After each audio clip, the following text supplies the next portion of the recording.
Well, even just glimpses of sunshine are better than what we've been through, but we've got another shot of snow before we really start to see the sun. Karen? Also had a brother's emotional message to the man who devastated his family. Why the timing of his deadly crime broke their hearts. Full speed ahead, House Speaker Nancy Pelosi announces her plans for the impeachment of President Donald Trump. We'll tell you what happens next. Paula.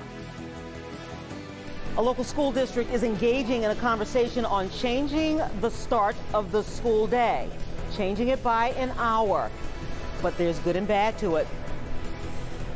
Live from downtown Detroit, home of WDIV and Click on Detroit, Local 4 News First at 4 starts now. Good afternoon, I'm Karen Drew. First at 4. The man accused of killing this Detroit police officer is denied bond today.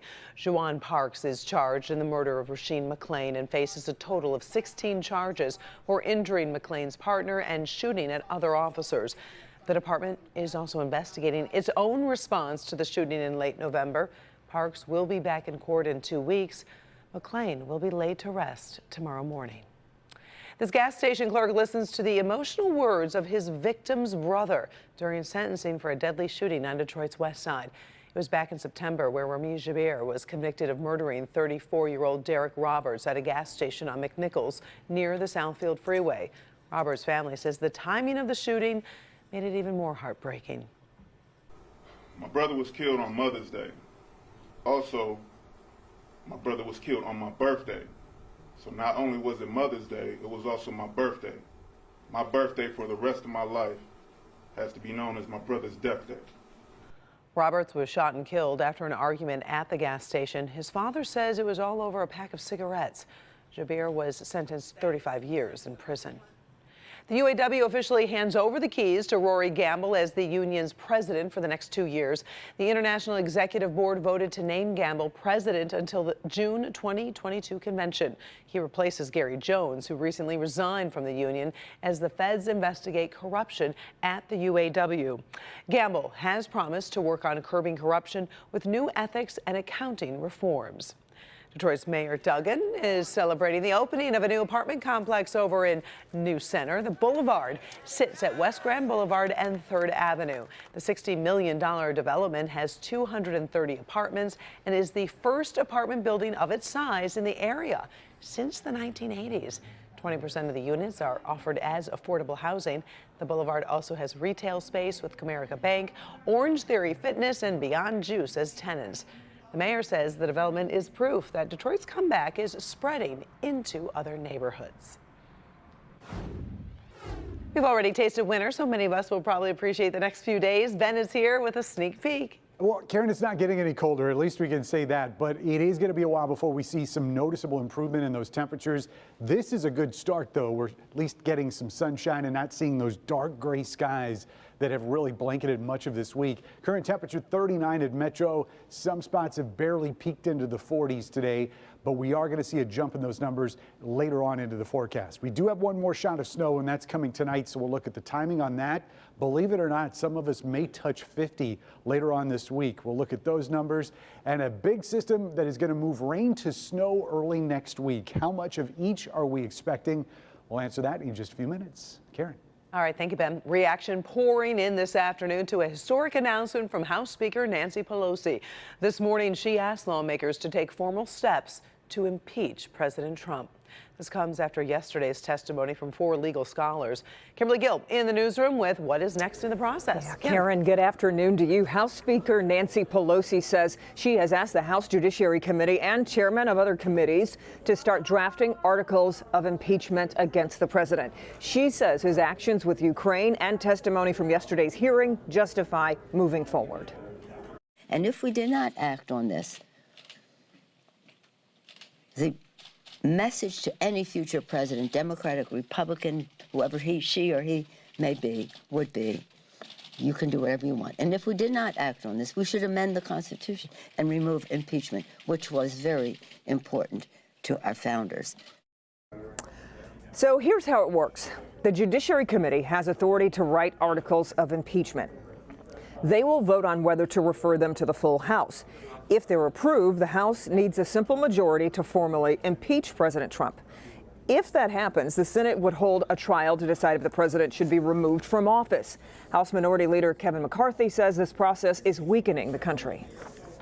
That this is the weakest, the thinnest impeachment in the history of America. That there is no bribery, no extortion, no obstruction of justice, and no abuse of power.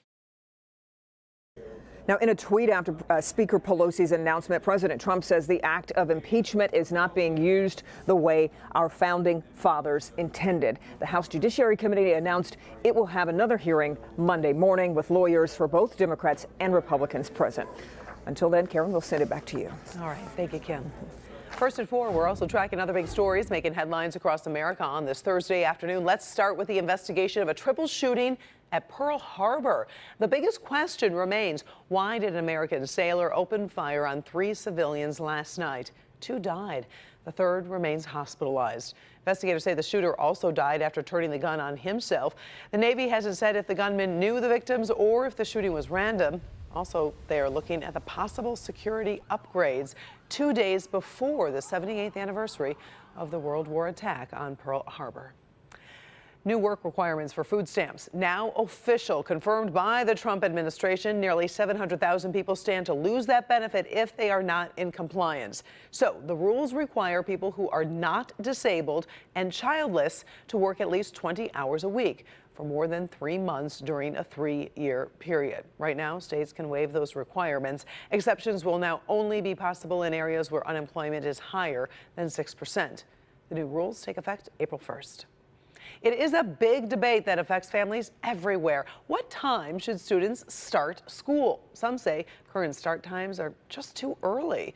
Now, Novi schools are inching closer to making some changes. Local 4's Paula Tutman takes a look at the proposal and its possible impact. So what the Novi School District is doing is engaging in a conversation that's based on science. Right now, classes at Novi High School start at 7:15 a.m. Nick says it is just way too early in the morning. I feel like there's just not enough time in the day to do all those things, or to get enough sleep, I should say, and that leads to just many negative experiences at school because all these kids are so tired. Superintendent Dr. Steve Matthews also thinks it's just too early. Part of our responsibility is to create conditions that will be good for student learning. Okay. And when students come to school tired and not alert and not ready to learn, it's very difficult for them to benefit as much as they could from school. We're talking prefrontal cortex stuff, the part of the brain that has marked development changes from adolescence to age 25. And Dr. Matthews says this science is clear. And the studies really focus on the effects of not getting enough sleep, increase in anxiety, increase in depression, increase in engaging in risky behaviors, all the things that we're trying to prevent in our students. And so there's a proposal that in September of 2020, instead of high schoolers starting class at 7:15 a.m., they would start at 8 a.m. Middle schoolers, instead of starting at 7:40 a.m., would start at 8:30 a.m. And elementary schools would start at 9 a.m. instead of 8:30, with the exception of Novi Meadows, which is the 5th through 6th grade. And that would actually start earlier at 7:30 in the morning. And as you can imagine, opinions are mixed. I love this change. My grandsons go to school in the dark. I'm standing outside making sure the bus is getting there. No one's out there to snatch them. I love it. I like the 8 o'clock because it's later in the time. I can get a little bit more sleep in the night, and it's just good. But the problem is the end of the day. Ending at 3 o'clock is it's a little hard for people with sports and extracurriculars. There's virtually no dinner hour anymore. The kids start playing maybe 4:30. Games are late into the evening, and I don't really like it. I think 7 o'clock is too early to go to school, but I think 8:45 is too late to start the day. So at tonight's board meeting, it is going to be discussed, but a decision isn't going to be made until December 19th, and we'll keep you posted. Paula Tutman, Local 4. All right, as Paula said, that meeting is tonight, starts at 7 at the Educational Service Building over on Taft Road.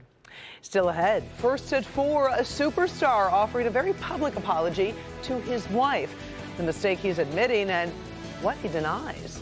Dr. McGeorge is also here. Hey Karen, you know car trouble in the winter is just awful, but it can be even worse for the parents of small children. I'll show you how to be prepared for an automobile emergency. Also, purple potato chips, why a local university has created this colorful snack, and what about the taste? And she lied on her resume. Now she's going to jail. Why her dishonesty was a big problem, and the person who tried to help her pull it off, he's also in trouble. We've got that story coming up next.